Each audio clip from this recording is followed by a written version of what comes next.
What's up, guys and girls? This is James at Locking the Value and Copy My Crypto, talking to you today about the wonderful world of crypto. Um, yeah, it's really exciting. Venezuela, the news yesterday.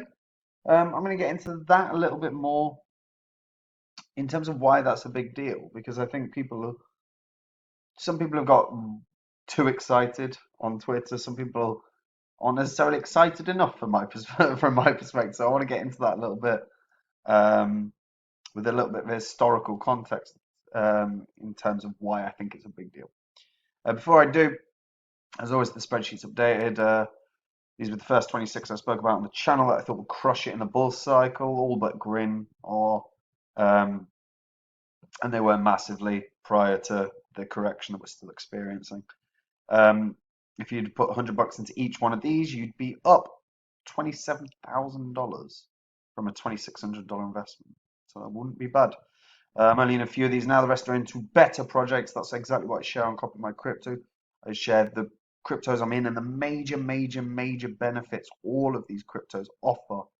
Not just in terms of potential price explosion, but in terms of significant benefits, right? So if you're new to crypto, you want to check this out. Link is in the description. Right. So we have Salvador. We know about this, right? Did I say Venezuela earlier? I think I did. El Salvador. So uh, there's also news about Paraguay. Like one of the MPs in Paraguay has come out saying today our country needs to move hand in hand with the new generation. The moment has come. The moment has come. Our moment. This week we will start on an important project that will help innovate Paraguay for the whole world to see.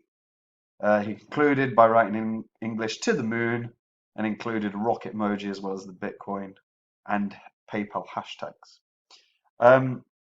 I'm less enthused about this than I am the Venezuela. I keep going to say Venezuela, the El Salvador news, because he is one of two MPs for the political party that he's in. They don't really have significant power. Um, but it's positive, right? You want to see politicians potentially talking about it. We've seen, it wasn't that long ago that in British Parliament, in the House of Commons, we saw an MP talking about the flippening. So starting to get to the wider audience. But the reason that I think this is really positive, really positive for the El Salvador news, regardless of political ideologies and whatnot, because that's not really what matters here. What matters here is adoption. Fundamentally, if you're in the crypto space, you want adoption. The more adoption, the better for the prices in the long term, and the better for the financial systems in the long term as well. We want this to be more of a financial system than what we've got. You know, we're sleepwalking into a system of negative interest rates at this point. You know, it's not going to be that long. I mean, technically, we're already getting them. If you look at your savings account, the percentage interest you're getting per year, it's guaranteed to be less than inflation is right now. So it's already technically negative interest. Um, but yeah, we're sort of sleepwalking into that. So having some innovation in a financial system is necessary. And what comes from leaders talking about it as adoption is that in and of itself adoption, and you have to have a first step. You know, if you look at the timeline of cannabis law and how that's changed over the years, you know, Burma legalized it in 1939, but they produced it as well, right? It also got legalized in Comoros in 1975. Actually, California was um, the first one to legalize for medicinal use, as it were. Now, over time, we've started seeing more of the countries starting to legalize. Now, not that many have legalized for recreational use. I think it's only Uruguay outright um, that went that voted that allowed it as legalized as legalized, so you can smoke it on the street, right? Um, and this isn't me going, oh, we should all smoke weed. But I'm saying you've got to look at how things change and how the larger countries and the larger the more powerful countries or the richer countries are influenced, and they're influenced by what they see around the world. Um, and they also see it from a fiscal perspective. You've got to look at how is this gonna benefit the country? America realized that relatively fast. Most states got legalization for medical use, but that's a taxable source of income for the US, right? Even the UK have started doing it, although I think even though I think technically it was legalized in 2018, I don't think there's been a single case of it actually being prescribed for medical use in the UK, and it's been 3 years, so we're not overly open to it in this country, I guess.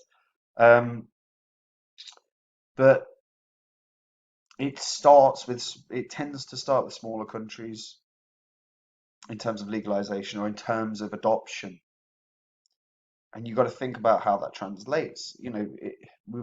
That's what we're going to see with Bitcoin. First, it will start with smaller countries, and Paraguay could be a great thing. If Paraguay do look at it and as a serious plan with the sheer power resources that they have in Paraguay, that could be very, very beneficial. And it's not necessarily just cannabis law or or Bitcoin. Like when the banking crash happened, Gordon Brown in the UK was the first actually realizing that there had to be a fiscal stimulus to basically stop a complete economic collapse. And he did that in late 2008. It took about 6 months before pretty much the rest of the world were doing the same thing. In order to just repair the situation the banks and the caused with the mortgage in the housing bubble. Someone has to start everything, right? El Salvador being the first, regardless of political ideology, is a good thing. It's a starting point. It took one day before there was an MP of another country talking about the benefits of this that this could bring to the not just the country's GDP. All these things matter. And while the Paraguay thing isn't overly exciting to me right now because it's an MP, it's not a leader. We're not looking at any serious potential dialogue yet there. But the El Salvador thing is a big thing. It's the first country to really talk, or the first leader to really talk about it as a serious thing to bring in. Bodes well. It bodes well. This is how adoption starts. So I'm very positive about this. Hopefully, we'll see a good day today. We've sort of seen Bitcoin having and Ethereum having a reasonably positive start to the day.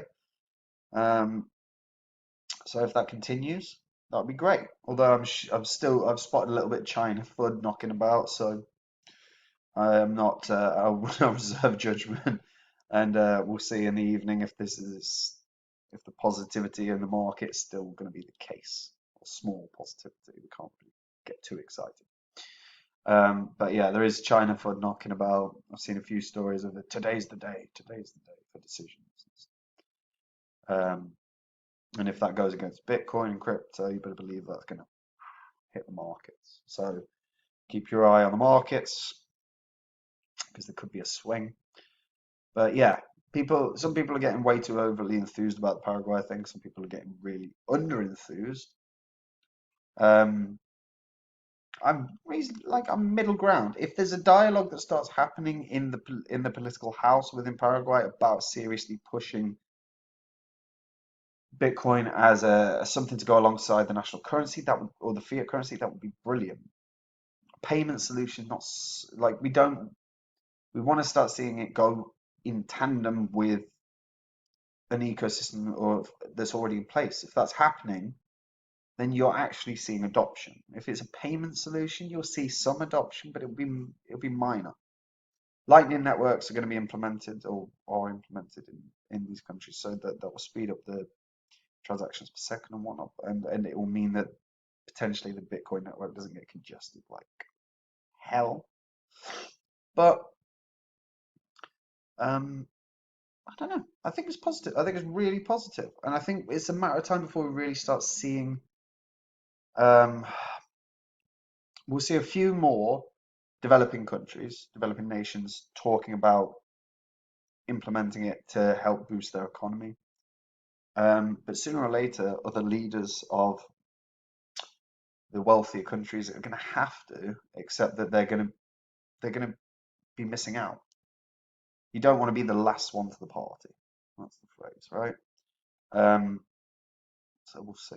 We'll see. But I'm really happy about this. And like I said, if there's some serious dialogue and there's some serious discussion about it as something to go hand in hand with fiat currency, that bodes really well because then you've got two countries. You need a third, fourth, fifth, and then it won't be long before developed nations are already there and they're going, boom, we're missing out. How are we behind the curve of developing nations? No leader wants to look like they're slow to the ball, slow to the race. So fingers crossed, we'll see. Um, keep an eye out on the markets though, because like I say, there's still some China FUD knocking about in certainly in British tabloids and British online press. We'll see if that starts spreading again to more of the American media stations. But that's it from me. Hope you're all having a good day. Summer is properly here in the UK. It's lovely. Um, take care of yourselves. If you're brand new to crypto, check out for you. You can see exactly what I'm holding. I talk about why I'm holding it, the benefits of every single coin, and the opportunities that these coins provide. Um, so yeah, so if you're new to crypto, link is in the description. Take care, stay safe. Bye bye.